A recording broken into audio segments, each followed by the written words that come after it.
Rukun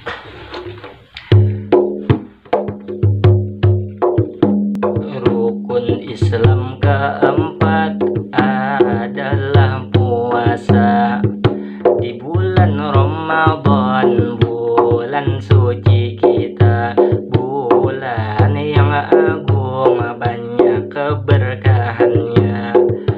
Nabi Muhammad beliau bersabda, "Man shoma Ramadhana imanan wa ihtisaban ghufira lahu ma taqaddama min dzambihi wa ma ta'akhkhara."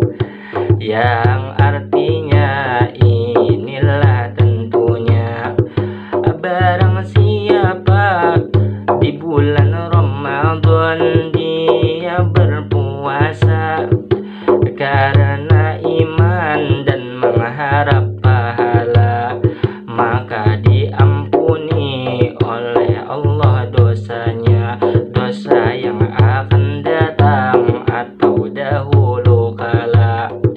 Mudah-mudahan ini puasa kita diterima oleh Allah Ta'ala.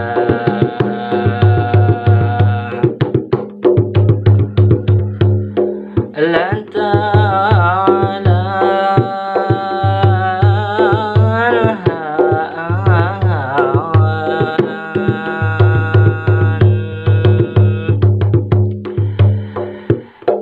berpuasa memang banyak cobaannya, mulai haus, lapar, jua, dahaga, mulai parut, cacing bedangsa-dangsa, mulailah jua kita menjaga jiwa, lawan perbuatan dari sikap tercela. Selain itu ada lagi cobaannya yang amat berat bagi yang berumah tangga, yaitu menahan unyil jangan masuk ke sarangnya.